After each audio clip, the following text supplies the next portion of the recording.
the graph. Oh, I've shown This that is graph. the growth in productivity versus hourly compensation graph. And you can trace almost everything bad happening in society This is a bad back graph. to this graph. As you can see, productivity increased while compensation barely grew over the That's same time right. period. Notice they tracked very closely Keep up in mind, it only goes to 2017. Imagine what it is now.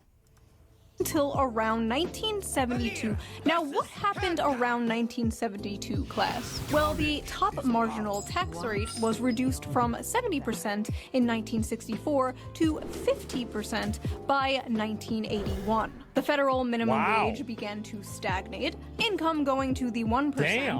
rose from 9% in the 60s to 16% in 2023. Yep. CEOs also went from making 20 times more than the average worker to making 500. 350 times more than the average worker. Anything else? probably Anything else 500 by happen now. around 1972? Yes, Jimmy, that is correct. Women joined the workforce around this time, but we don't have to get into that today.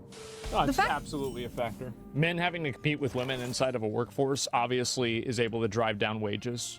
Of course that's what happens. Like, I'm not against women being able to work, right? I mean, of course you should be able to do what you want to do, but like, yeah, of course it had that effect. Obviously. Is hard work no longer guarantees success, and Yep. the will to work is tied to the fruits of your labor. And young men are fed up today because 90% of that fruit is rotten. Now, is there some truth to modern young people being lazy? Sure, I guess every generation had lazy people. Yeah. And we do basically live in Socrates wrote about how people are lazy nowadays in ancient Greece. It's nothing new. late stage mouse utopia after all. Young people today are faced with two options: revolution or escapism. And a lot of them are choosing escapism. Many have basically given up, but it's not like they didn't try. They tried and they found out the juice just isn't worth the squeeze, whether it's college, dating, or the job market. That's right. And in a way, many young men are kind of choosing revolution. The never Yes. before seen large shift rightward in young men is a small revolution in a way. They're saying, this isn't working for me. That's This right. sucks. I hate this. I want something different. This is also manifesting on the Democrat side in general. The young men that are still voting left are voting further left. You saw this recently in New York City, where Zoran Memdani, a self-proclaimed Democratic socialist, won the Democratic primaries. Young men are We've got to keep in mind, like, this guy, like, comes from a super rich family. Like, it's not like he's ever really had to struggle, right? And this is the issue that I think a lot of people like that have like these very high-minded ideals, is that they never have to live with the consequences of their own ideals, right? They have a lot of luxury values because they live a luxury lifestyle. Right, is Nepo baby? Yeah, sure, right? But like that's always how it is. tired of the establishment, left and right. They're tired of the system and they want to burn it down and start again. They want something that works for them because this is not working for them. If you wake up one morning and you find yourself in a society where 23-year-olds with 4-year college degrees and like initiative who aren't smoking weed every day, if they can't make enough to buy a car, much less a home, much less get married, Yep. much less have children, then why should you be surprised when half of them say they prefer socialism? He's completely right. He's absolutely right. Huh. Fox News should hire that guy. There is an Yep. entire generation of He could, he fighting did. aged men who are enraged and feel like they have nothing to live for. You should probably start caring. When they Remember what I told you guys about this? This is going to happen in Europe first before it happens in the U.S. But, like, I'm telling you guys, it's going to be a pretty interesting time. saw this airing on Fox News, they saw an angry woman nagging in their faces about how everything wrong in the world is their fault. And all too I familiar. think that, no, another big factor for this clip that made people mad is the fact that she's I would say she's attractive, right?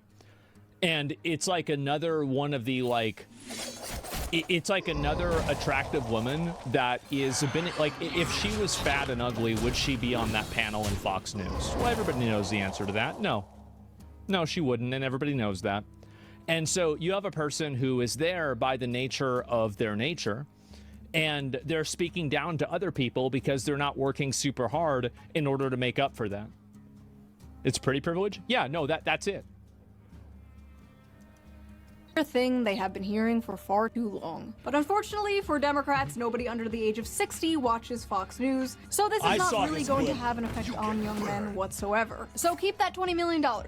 You might still need it, unless we get dragged into another war in the Middle East. If we do get dragged into another war in the Middle East, young men might come running back to the Democratic Party. Maybe not. Maybe not even a George Bush II electric boogaloo will have men coming back to the Democratic Party. No, we're going to see, I think this is what's going to happen, is that you're probably going to have, like, I think J.D. Vance in a lot of ways is, like, much more right-wing and much more conservative than Trump is. And I think that the people that are going to come after him are going to be even more right-wing and even more conservative. And I think that the shifts that you're going to see pretty soon here, especially in terms of what's publicly acceptable to discuss, I think that we're probably going to see public conversations about women being able to be in the workplace. I think you're going to see public conversations, you might not believe this, but about women voting, period. And there's actually a good chance that this will become a popular talking point again. Because a lot of men, I don't believe it. Okay, you're going to find out. Clip it. That's disgusting. I'm telling you what's going to happen. This is what's going to happen. Fall before the imps, damn it. Based on what? Based on the increasing polarization between genders and the growing perception that women make decisions that are based off of things that are not necessarily logical. I think that a lot of men perceive that, and they view that issue as being an existential problem. I think this is a very common sentiment. A lot of people won't say it. I'll say it. And again, wait 5 years. Wait 10 years. Clip it, and then come back to me. Remember what I said about Hunter Biden running for president? And, you know, like getting in the public eye again? Everybody said I was insane. Just wait and see.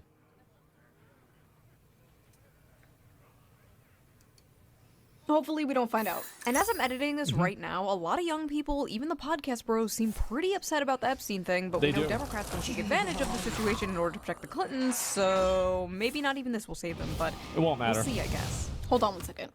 Yep. That's better. Good one. So that was that video. What do you think of the male loser epidemic? Do you agree with Tommy Lauren? Is it all men's fault? Leave your comments below. I read them all. I am probably... It is men's fault, but hearing it from a pretty girl who has had every privilege in her life is fucking annoying, and it's obnoxious, and that's why people reacted as negatively as they did. And also men have a lot of structural disadvantages in society now. That's another really big reason. Reading them right now as you type them. Wait, don't write that. No. You can't say that. Yep. No, it doesn't matter if it's with an A. If you like this video, please subscribe, and if you can, donate to me on Patreon or leave a little tip with a little tip jar down below, or give it a little heart. It helps the channel, and I appreciate it so much. And I will see you guys again soon with a new video, a new slop video. Oh, I know good. You gremlins love that. Oh, good. Maybe it's gonna be a pirate software. Ah, yeah. It's my fault. Yeah, sure. And anyway, I like the video. I think this is a really good video, and I'll link it to you guys, and you guys can take a look at it. Yeah, W video. Yeah, I think that, like, the reality is that a lot of what this comes down to is optics as well, and understanding that and understanding how talking to a person is going to make them feel a certain way, I think is necessary in order to understand how people think. Right? That's it. Rare topic, very important. Well, the issue is that, like, men's issues, like, if you think it's bad, by the way, if you think it's bad here, you should see South Korea. Holy shit. Oh my God. Like, that's like 1,000 times fucking worse than how it is over here. And so, like, that's really how I look at it. Elaborate, explain, why would pirate do this? I don't know. And so, yeah. And they're fucked over there? Yeah, they are. And what's crazy is, she says young women want to get married, and as if young men don't. It's just that all we have is low-end work and average looks, and God forbid we want a career that we don't hate for average money. Well, I think that men just simply... I think men are just at a lot of disadvantages. Like, there are companies that provide preferential hiring for minorities and for women and for people that have, you know, like they're like gay or something like that. I mean, there are preferential hiring processes and, you know, preferential treatment programs that are existing for them. And because of that, that's what's going to alienate a lot of men. That's what's going to make a lot of men very angry about it, because they're being set at a disadvantage on purpose. And so, nothing for gays, let's be real. Well, no, there absolutely is. I mean, like, all you have to do, look at Blizzard. Like, you think there's nothing for gays? Go over and try and work for Blizzard and find that out. And so, yeah, there you go. And for low pay and overtime for DM, yeah, sure. Everyone knows it. Everybody can see it. That's why a lot of men are fed up with it. Yes, as a guy, you should never accept the current system. Never vote for people that want to disenfranchise you. Never try to go ahead. Never work inside of a system that's not working for you. I think that the guys that are staying home and jacking off to anime all day, playing video games and not getting a job, I think they're fucking based. And I think we should have even more of it until it totally destroys society. And then maybe things can get better after that. That's what I think. That's my viewpoint, because that's where things are going to go anyway. So it's better for us to just get there faster. In general, like, if you're an average looking guy, and I've never been, I know you guys might not believe this, but I have never been on a dating website in my life. I have never gone and signed up for Tinder, Plenty of Fish, Farmer's Meat, Christian Mingle, any of this bullshit. I've never done this. And so anyway, sure, no, I'm just being honest, right? Like, that's just how it is. Bumble, any of this bullshit, they suck. But everything that I've heard, not even Grindr, and yeah, oh, you didn't mention that. No, any of that is still the same. And so, yeah, I've seen you on Christian Mingle. Well, that's a fake profile, okay? And so anyway, so based, yeah, it sounds like hell. Yeah, and so, like, if you're a guy and you're not able to, you know, find a girlfriend or anything like that, you're going to be having a really bad fucking time. And so when you keep getting denied over and over and over and over and over, eventually you stop trying. And I think it makes sense for guys to stop trying. Like, it's not a bad thing. It's not like they're bad people. It's just the truth. It's what makes sense. Of course that's the case. Choose soon.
My hand is too full.